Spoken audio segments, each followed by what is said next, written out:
Qu'il vous soit donné de connaître la vérité et de vous attacher à cette vérité en ces temps qui viennent et qui seront des temps de détresse et de grande confusion. Car ceux qui ne se sont pas attachés à la vérité fondront comme la glace devant le soleil, lorsque les jours paraîtront, ces jours que Yeshua a annoncés, ces jours de détresse. Êtes-vous prêts pour affronter ces jours de détresse? Vous savez, le monde va connaître beaucoup de pertes, beaucoup de pertes. Le coronavirus n'est rien, contrairement à ce qui vient. Ce n'est rien. Ce n'est qu'une broutille. Ce qui va frapper le monde sera bien pire. Cette famine qui doit venir va être vraiment une grande famine mondiale.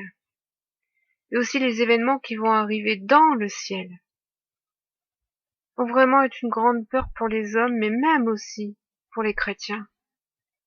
Pour ceux principalement qui auront cru à cet enlèvement avant les tribulations. Parce qu'ils ont été écouter les hommes, encore une fois, parce qu'ils ne se sont pas attachés à leur Seigneur pour connaître la vérité. Vous savez,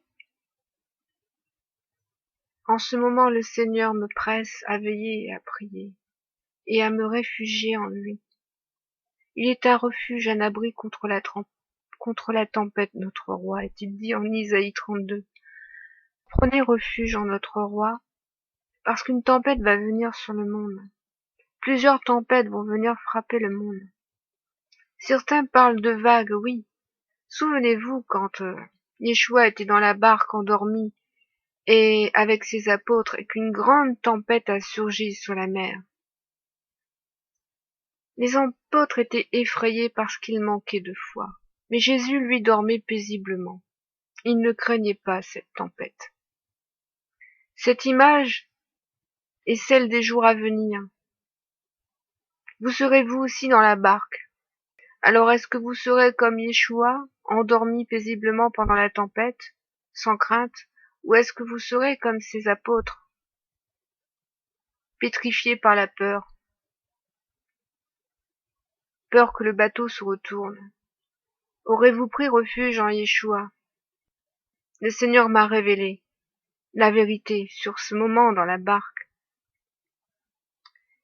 En fait, c'était la parole prophétique d'Isaïe qui s'accomplissait à ce moment-là. Isaïe 30 nous dit « Alors un roi régnera selon la justice, et les princes gouverneront avec droiture. Et il y aura un homme qui sera comme une protection contre le vent, et un abri contre l'orage, comme des ruisseaux d'eau dans un lieu sec, comme l'ombre d'un grand rocher dans un pays aride. » Voici ce qu'était annoncé de notre Seigneur et notre Roi. Il a donc été pour les apôtres un refuge contre la tempête. Alors, lorsque vous allez voir les vagues, parce qu'on parle beaucoup de vagues dans les médias, la seconde vague, la troisième vague, quand vous verrez ces vagues arriver sur votre bateau, aurez-vous pris refuge en Yeshua, en cet abri précieux qui vous a été donné? Car oui, des temps de tempête vont arriver. Vous savez, j'ai eu une vision sur ce qui doit se produire. En fait,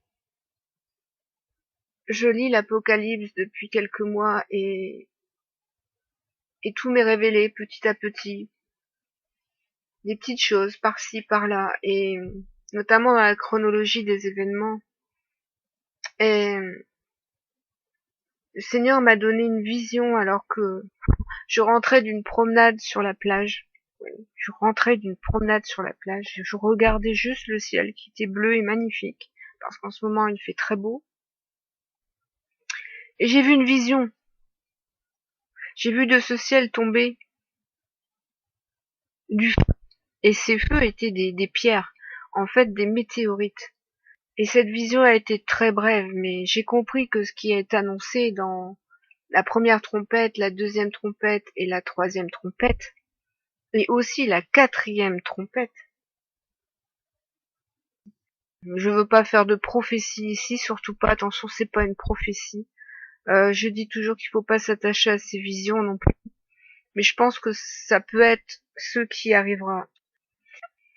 Donc moi, je vous dis que vous devez absolument en ce moment prendre refuge en votre roi, afin que votre foi soit parfaitement affermie le jour où ces événements arriveront. Parce que nous allons être enlevés à la dernière trompette. Donc il va falloir vous préparer à voir les fléaux arriver, à voir le tourment d'Abaddon arriver sur la Terre, à voir des choses bien plus pires que le coronavirus. Croyez-moi, les pertes humaines et les pertes économiques des nations vont être bien pires que ce qui arrive en ce moment. Là, Dieu n'a donné qu'un tout petit avertissement. Et vous avez vu comment les choses peuvent arriver très vite, en quelques jours, en quelques semaines, en quelques mois, comment tout peut s'arrêter, tout peut s'effondrer. Croyez-moi, ce qui vient est pire. Alors à ceux qui font du stockage de nourriture, à ceux qui font... je vous dis, où est votre foi? Où est votre foi? Vous savez, moi, j'ai vécu quelque chose d'exceptionnel pendant le confinement. Je suis une personne fragile et je n'ai pas l'esprit de rébellion en moi. Donc, les autorités ont dit les personnes fragiles doivent rester confinées et sortir le moins possible. Je l'ai fait.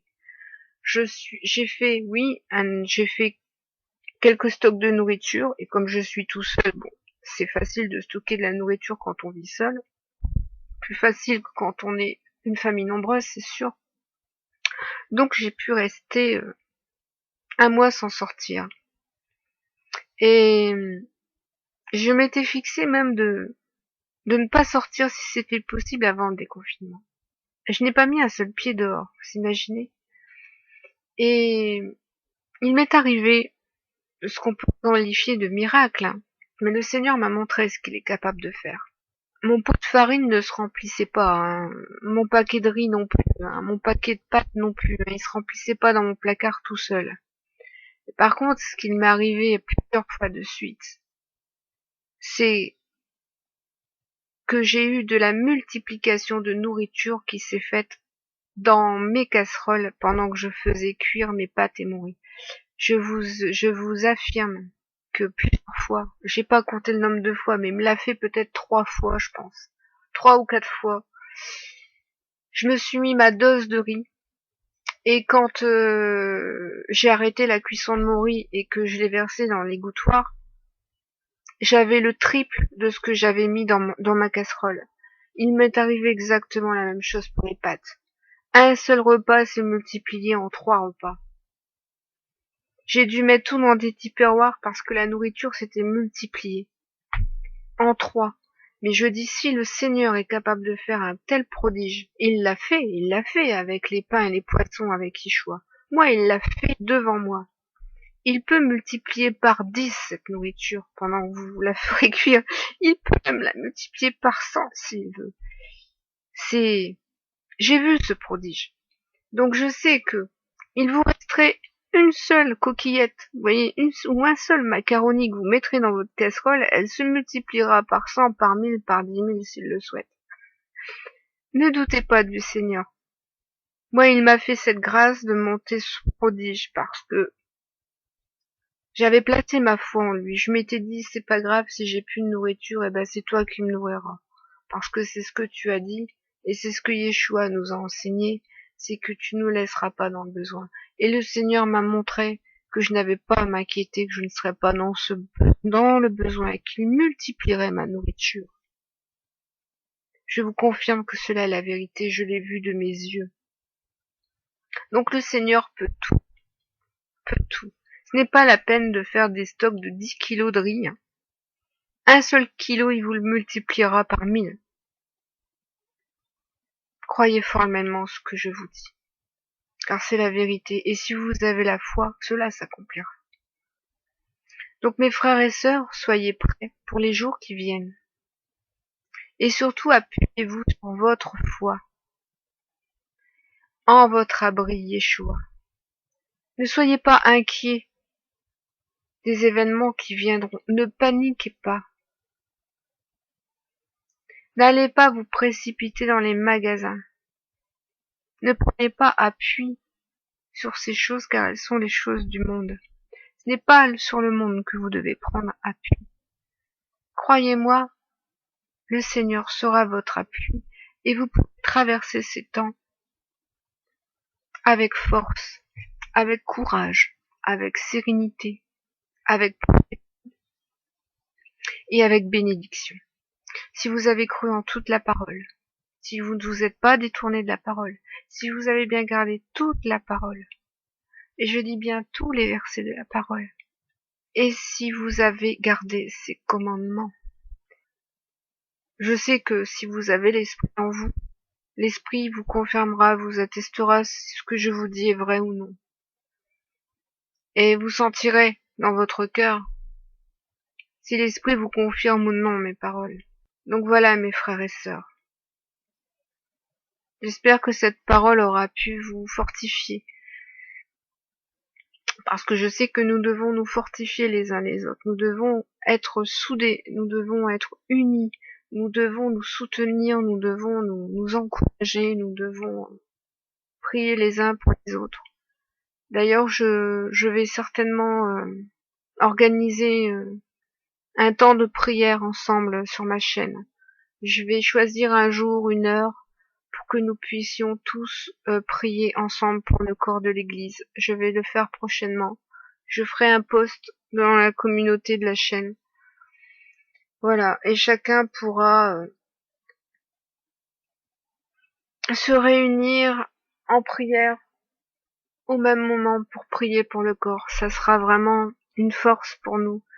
Ça fortifiera notre corps et le corps de Yeshua, et cela lui fera beaucoup plaisir que nous soyons unis, parce que l'épouse est très divisée en ce moment. Les chrétiens sont très divisés entre eux. Et malheureusement au sujet de la parole, ce qui ne devrait pas être. Les chrétiens sont unis par la parole, unis par Yeshua, pas divisés. L'épouse n'est pas divisée. Donc voilà, le corps a besoin de prière, a besoin de soutien, a besoin d'exhortation en ce moment. J'espère que cet audio aura pu vous exhorter.